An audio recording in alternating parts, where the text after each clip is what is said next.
कि भेड़ की खाल पहन के अगर भेड़िया आता है तो आपको पहचानने की जरूरत है। देश की राजनीति बाइपोलर हो गई। यहां एक तरफ इंडिया गठबंधन है और दूसरी तरफ एनडीए है। एनडीए की विचारधारा का समर्थन करने वाले लोग एनडीए के साथ जाएंगे और इंडिया की विचारधारा का समर्थन करने वाले लोग इंडिया के साथ जाएंगे। लेकिन इन दो धाराओं के बीच में जिस तरीके से झारखंड विकास मोर्चा के गठन के बाद झारखंड में सेकुलर वोटों के विभाजन का हमेशा एक प्रयास भारतीय जनता पार्टी के तरफ से हुआ था, आज डुमरी की धरती पुनः फिर उसी बात को देखने जा रही है। आज सेकुलर वोटों में डिवीजन के लिए फिर एक प्रत्याशी खड़ा किया गया है और वह प्रत्याशी फिर सेकुलर वोटों का डिवीजन करा के एनडीए के प्रत्याशी को मदद पहुंचाने का प्रयास करेगा। मैं देख रहा हूं इस भीड़ में अकलियत समुदाय के लोग भी बैठे हुए हैं। मैं आपको यह कहना चाहता हूं कि भेड़ की खाल पहन के अगर भेड़िया आता है तो आपको पहचानने की जरूरत है। आपको यह समझने की जरूरत है कि जो लोग जिस मकसद से चुनाव में आए हैं उनका मकसद किनको मजबूती पहुंचाना है। क्या वो इस देश के अमन चैन की बात करने वाले, भाईचारे की बात करने वाले लोगों के साथ होंगे या उन लोगों के साथ होंगे जो आज संविधान में आईपीसी सीआरपीसी बदल रहे हैं और 24 के बाद हिंदुस्तान के आईन और हिंदुस्तान के संविधान को बदलने की कोशिश है। तो मैं तो आपको आगाह करने आपके घरों तक आऊंगा, आपके गांव तक आऊंगा और मुझको पूरा भरोसा है कि डुमरी विधानसभा की अकलियत पिछली बार की तरफ गफलत में न जाएगी। उसको मालूम है कि उसका रहनुमा कौन है, उसको मालूम है कि उसके कांधे से कांधा मिलाकर चलने वाले लोग कौन हैं और ये ऐसे लोग जो भेड़ की खाल में भेड़िया बन के आपके बीच आए हैं, इसको डुमरी की जनता नकारने का काम करेगी। और मुझको पूरा भरोसा है कि ये जो ताकत जुटेगी वो झारखंड की इस पहली इंडिया गठबंधन की चुनाव की जीत के तौर पर 2024 के चुनाव की बुनियाद रखेगी। और मुझको भरोसा है कि डुमरी की जनता इंडिया के साथ जाएगी। डुमरी के लोग देश प्रेमी हैं, अपने भारत के साथ जाएंगे, अपने इंडिया के साथ जाएंगे। मैं डुमरी की जनता और ख़ास करके गिरिडीह की जनता से बहुत अफसोस के साथ ये कहना चाहता हूँ कि गिरिडीह के माननीय विधायक सुधीर कुमार सोनू जी के द्वारा हमारे कैंडिडेट मौलाना अब्दुल मोबिन रिजवी साहब को भेड़िया कहा गया। हम एक बात समझ नहीं पा रहे हैं कि जब वोट लेना रहता है तो आपके पास घर तक चल के आते हैं और अक़लियतों की वोट को आपको लेने का हर संभव प्रयास करते हैं और हर तरह से बहला फुसला के वोट लेते हैं। उसके बाद जब वोट हो जाता है उसके बाद आपको वो देखना ही पसंद नहीं करते हैं और अगर आपका नेतृत्व को पसंद नहीं करते हैं। माननीय विधायक जी ने कल डुमरी में नामांकन प्रक्रिया के तहत जो रैली किया उसमें मौलाना अब्दुल मोबिन रिजवी साहब को, जो एक आलिम दीन हैं, उनको भेड़िया कह के मुखातिब किया।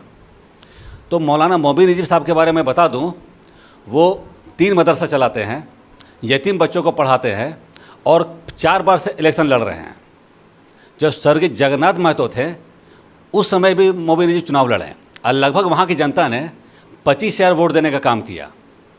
तो 25,000 जब जनता ने वोट दिया तो इस बार जब बाई इलेक्शन हो रहा है, मैं माननीय विधायक जी से ये जानना चाहता हूँ कि आप अक़लियत को जो बात समझा रहे हैं कि मौलाना अब्दुल मोबिन रिजवी भेड़िया हैं, तो आप क्या हैं जो एक वोट अक़लियत का वोट चाहिए आपको, मगर मसला और मसाइल जब आएगा अक़लियतों के साथ में तो आप खड़ा नहीं रहिएगा।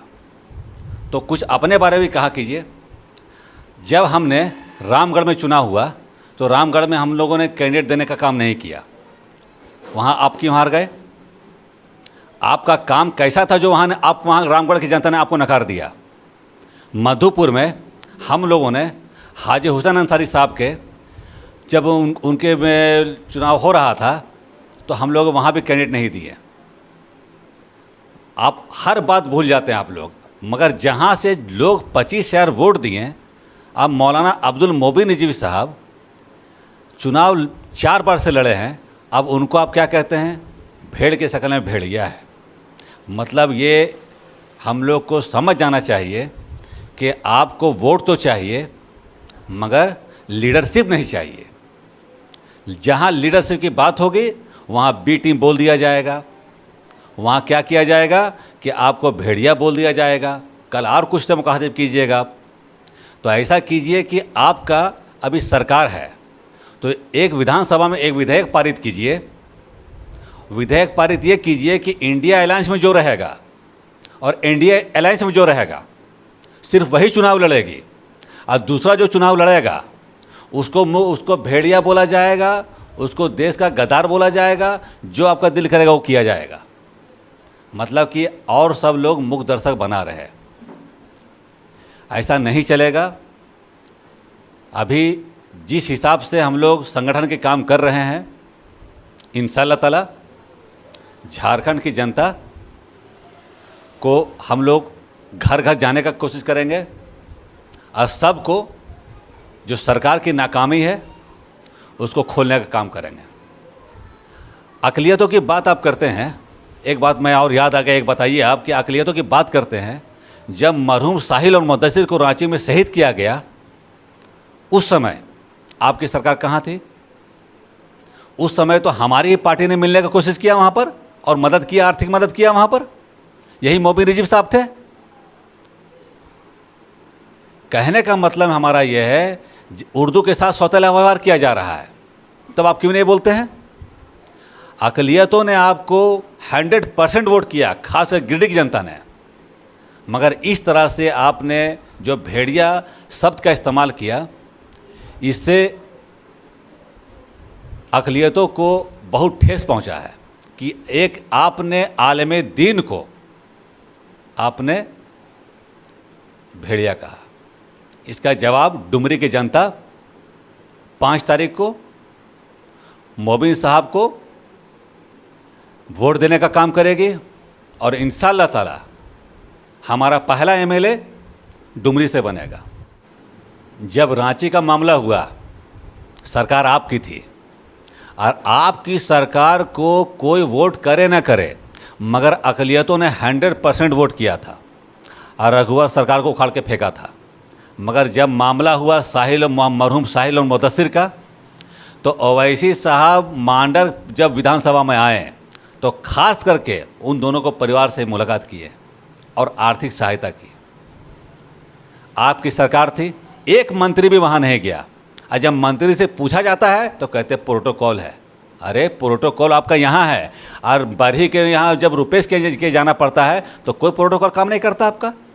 हमको रुपेश से कोई दुश्मनी नहीं है, जिसके साथ भी अन्याय होगा उसके साथ सरकार को खड़ा रहना चाहिए, मगर आप खड़ा कहाँ रहते हैं कि सिर्फ आप देखते हैं कि ये अक़लियत है, इसको तो झक मार के हमको वोट देना है। मगर अब हम लोग को अपना क़यादत चाहिए, अपनी लीडरशिप चाहिए। इसके लिए अब पूरे झारखंड में संगठन में काम किया जा रहा है और मैं खास करके गिरिडीह की जनता से मैं आह्वान करता हूं कि माननीय सुधीर कुमार सोनू जी के द्वारा जो बोला गया है कि एक आलिम दीन को जो मदरसा चलाते हैं और 4 बार से चुनाव लड़ रहे हैं और डुमरी के मुकामी हैं, कहीं बाहर से नहीं आए हैं, डुमरी के मुकामी, वहाँ की जनता इनको 25,000 वोट दी है। जब उनको आप भेड़िया कह सकते हैं तो वहाँ की जनता आपको सबक सिखाने का काम करेगी और इस बार इंशाअल्लाह ताला मोबिन साहब को विधानसभा भेजने का काम करेगी। और गिरिडीह की जनता से मैं आपके खास करके अक़लियतों से एक बात कहना चाहता हूँ कि जिसको आपने भर भर कर वोट दिया वो आपके आलिम दीन को क्या कह रहे हैं। अगर अभी से आप लगाम नहीं कसेंगे तो अभी आपको एक टाइम जब सरकार बनेगी तो उस समय आपके खिलाफ भी कानून बना सकते हैं। मुझे बात करते करते बहुत सारी बात याद आ जाती है कि अभी आप कथाकथित सेकुलर पार्टी सब मिलके इंडिया अलायंस बना लिए, मगर बीजेपी के साथ सरकार कौन बनाया था? जब आप सरकार बनाइए बीजेपी के साथ तो सब बीजेपी सेकुलर हो जाती है। और हम लोग शुरू से एक ही बात करते हैं, दबे कुचले की आवाज़।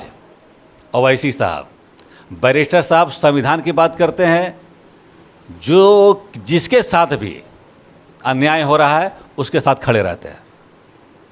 आप लोग बी टीम बोल करके आगे बढ़ जाते हैं कि नहीं बी टीम है, काहे कि बी टीम बोल देंगे। बी टीम कैसे है? बी टीम इसलिए है कि जब आपका जो नीति है उसको पोल खोल करती है, बीजेपी की जो नीति है उसका पोल खोल करती है, तो आपको तकलीफ होगा ही। इसीलिए मैं माननीय विधायक जी से अदब के साथ गुजारिश करता हूं कि अगला बार से बोलने से पहले आप सोच लीजिए कि आप क्या बोलने जा रहे हैं। कि आप एक मौलाना साहब आलिम दीन को मुखातिब कर रहे थे। अब आप अगला बार से आप जो बोलिएगा उसके पहले से वजन कीजिएगा कि आप विधायक हैं, आप क्या बोलना चाहिए आपको। मैं विधायक जी से एक बात और जानना चाहता हूं कि आप चाहते क्या हैं? केंद्र सरकार जो कोई काम करती है तो आप विरोध करते हैं कि मनमानी करती है, तो आप भी तो चाहते हैं कि 1 by 1 इलेक्शन हो। ऐसा होता है जब चुनाव जो लड़ा और जो 25,000 वोट वहाँ की जनता ने दी, तो क्या उसका मान सम्मान रखने के लिए वहाँ की भावनाओं को देखते हुए वहाँ चुनाव नहीं खड़ा होना चाहिए था? अगर आपको लगता है कि हमारा वोट है इन लोगों के इस पार्टी के द्वारा खराब हो सकता है, ठीक है, तो आप गठबंधन में क्यों नहीं लेते हैं? आप सब मिलकर गठबंधन बना लेते हैं। आप कुछ सीट दे के गठबंधन में रखिए, तब अगर हम लोग नहीं आते हैं तो अब आप बोल सकते हैं नहीं बी टीम है, सी टीम है, डी टीम है। आप लीजिएगा भी नहीं और चुनाव लड़ने दीजिएगा भी नहीं, ये नहीं चलेगा। अब 1932 का खतियान का भी आवाज़ उठाया जाएगा।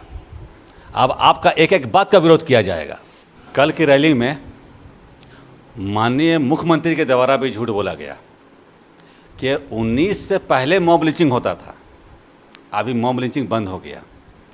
तो मुख्यमंत्री जी वोट के लिए झूठ बोलना बंद कीजिए।